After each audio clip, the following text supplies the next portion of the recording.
Salut à tous, Steve, supporter of Marseille. On va débriefer ensemble ce match Konyaspor OM, 5e journée de phase de poule d'Europa League. C'est parti.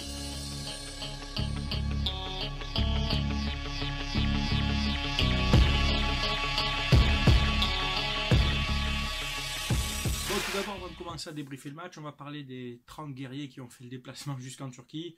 Bravo à vous. Aucune prise en charge financière du club. C'est leur décision. Bon. Certains acceptent, certains n'accepteront pas. Je ne prendrai pas parti, je trouve ça dommage. Mais voilà, il y a quand même 30 supporters qui ont fait le déplacement jusqu'en Turquie à leurs frais, qui ont soutenu l'équipe. Et je pense qu'ils n'ont pas du tout été récompensés. Nous, depuis notre télé, on a vu un match lamentable. Et eux, les pauvres, sur place, ils ont dû se dire, mais qu'est-ce qu'on fout là, quoi. Pour le jeu, Mandanda dans les buts, classique. Bon, pas grand-chose à faire, hein. But sur penalty. Après le reste du match, très peu d'interventions à gérer, puisque Konyaspor, à part quelques incursions, n'a pas été très dangereux. Bien tenu par la défense Rami Rolando, qui a fait le job, qui a pris beaucoup de ballons. Alors, justement, quand il s'agit des phases défensives, nos joueurs, comme Rami, Rolando, Anguissa, Gustavo, prennent les ballons de la tête, il n'y a pas de problème. Quand il s'agit des phases offensives, quand on a un corner pour nous, c'est incroyable qu'on n'arrive justement pas à prendre ces ballons de la tête. Je sais pas. Je pense qu'à l'entraînement, les combinaisons ne sont pas travaillées sur corner ou sur coup de pied arrêté. Je regardais les gars, depuis le début de la saison, je crois qu'on a mis très peu de buts sur coup de pied arrêté. Je ne parle pas des coups francs directs. On a dû mettre peut-être 1 ou 2 buts. C'est très peu avec les grands gabarits qu'on a. C'est pas normal. Dommage parce que ce sont des occasions de but. Donc Saka a une première mi-temps assez émoussée, où il a subi un peu les assauts des Turcs, où il a un peu subi tout ça, cette pression. Donc moyen, mais en deuxième mi-temps, qui a été un peu plus appliqué, un peu plus dur dans ses interventions, qui a essayé d'apporter offensivement, et puis après qui a été placé dans le couloir gauche, puisque à cause d'un carton rouge, il a fallu faire des changements. Amavi étant sorti, c'est Bounassar qui est rentré dans le couloir droit. Milieu de terrain, on a retrouvé Gustavo, donc Gustavo, je l'ai mis dans mes bestes, il n'y a pas à chier, je pense qu'on est tous d'accord, il récupère des ballons, c'est lui qui déclenche les actions, c'est lui qui distribue au milieu de terrain, beaucoup de technique, beaucoup de justesse dans ses passes, très peu de déchets de la part de Gustavo, contrairement aux autres. Ce mec-là, il hausse le niveau de jeu, mais autour de lui, ça suit pas, quoi.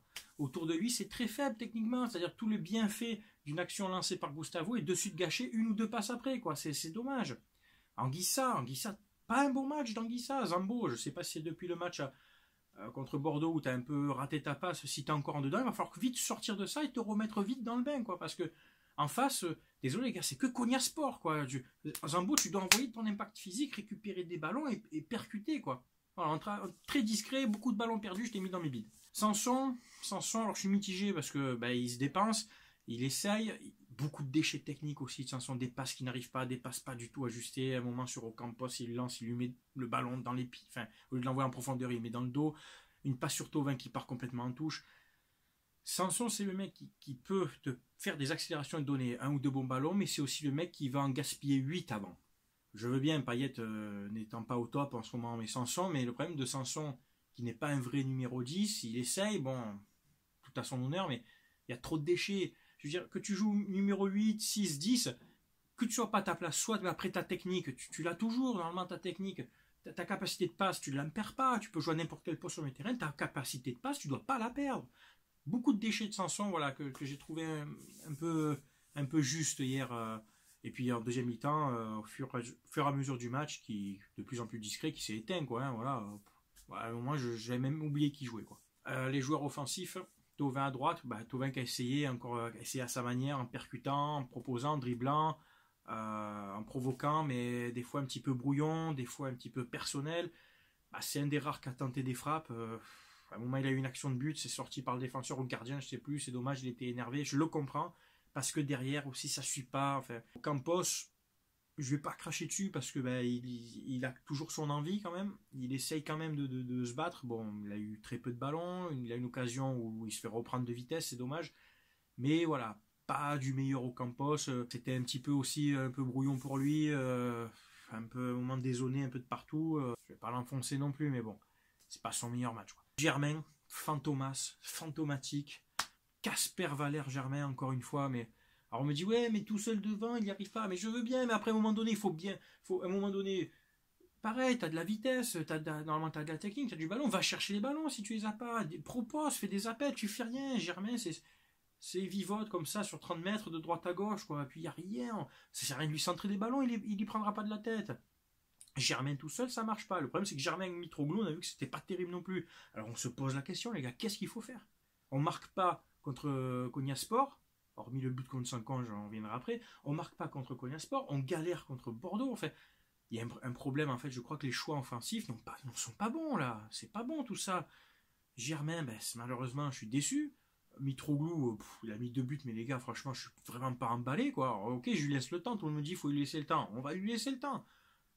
Voilà, après NJ met des buts depuis le début de la saison, quelques buts, mais pareil, c'est assez régulier. Notre fond de jeu ne permet pas aux attaquants de se valoriser, et le peu de ballons qu'ils ont, ils les concrétisent pas. Donc il y a un problème et d'animation et de finition, parce qu'après derrière, on a quand même une défense costaud, il faut le dire quand même. Le milieu de terrain, Gustavo Anguissa, en théorie, c'est pas mal, quoi. En fait, ça a bien tenu jusqu'à maintenant. On a des joueurs techniques avec Sanson, des Payet, même des Lopez. Il y a un problème d'animation de jeu, il y a un problème de fond de jeu pour moi. Il n'y a pas de fond de jeu, on l'a bien vu contre Konyaspor. Ça propose peu, ça permute pas beaucoup. Il n'y a pas de jeu à 3 en triangle. En fait, c'est un jeu très stéréotypé, très à l'arrêt. Chacun attend son ballon et c'est pas suffisant, les gars. Alors on va peut-être se qualifier, j'espère. Il reste un match. Bon, en fait, c'est simple. On ne pourra pas être premier. Salzbourg a 11 points, on en a 7. Même si on gagne 10 points, bon, tant mieux, il faut gagner au Vélodrome, il faut le faire. Un match nul peut suffire, parce qu'avec un match nul, ça nous ferait 8 points, et il me semble que c'est le même principe qu'en Ligue des Champions.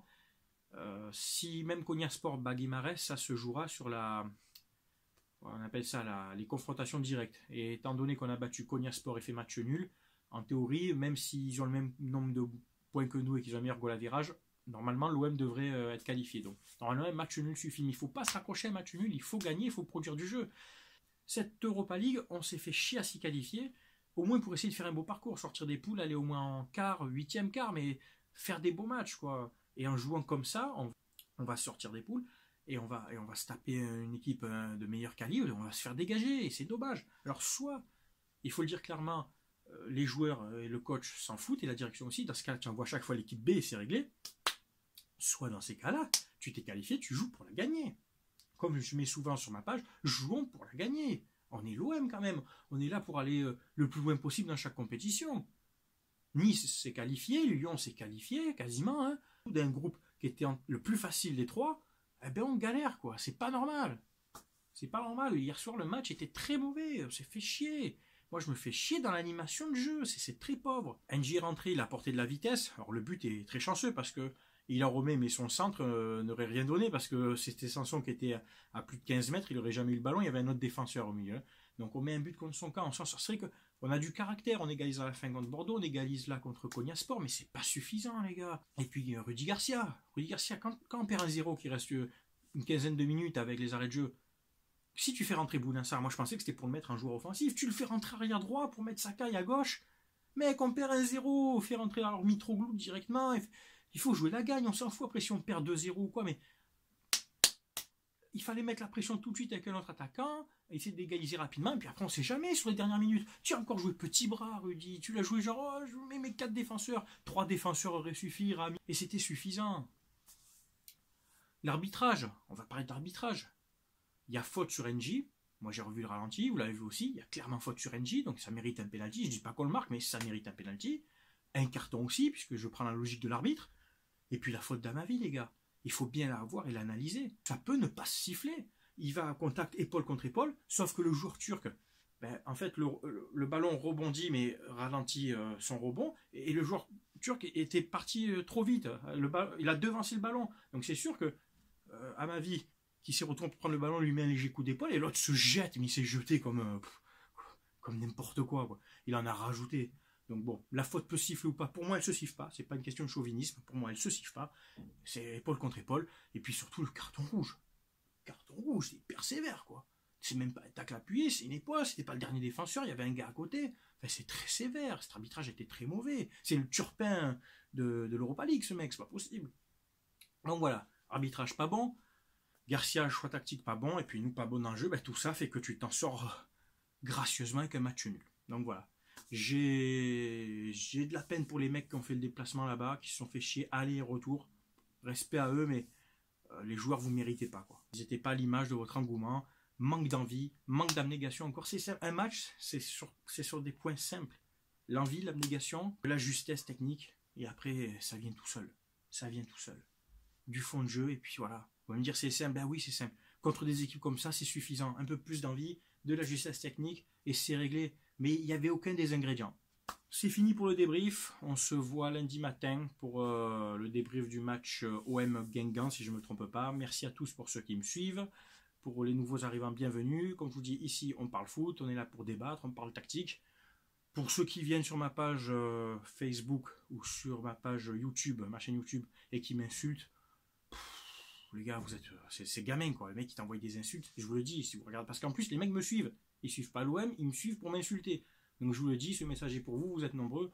Continuez de m'insulter, ça ne m'atteint alors pas du tout, parce que je continuerai à faire mes vidéos et je continuerai à vous ignorer. Vous êtes ridicule, quoi. Donc voilà, vos insultes, elles me passent, mais alors au-dessus, quoi. Moi, je suis père de famille, à me rabaisser à ce genre de gaminerie, quoi. Vous n'avez aucun argument. Si vous pouvez venir parler foot sur ma page, vous pouvez, mais de suite, oh là là, c'est quoi cette parole, quoi. Manque d'éducation. Et vous regardez comment vous écrivez. Section SECPA ou c'est comment? Allez, prenez des cours de français un peu, au moins appliquez-vous. Insulte propre, comme je dis, insulte sans faute.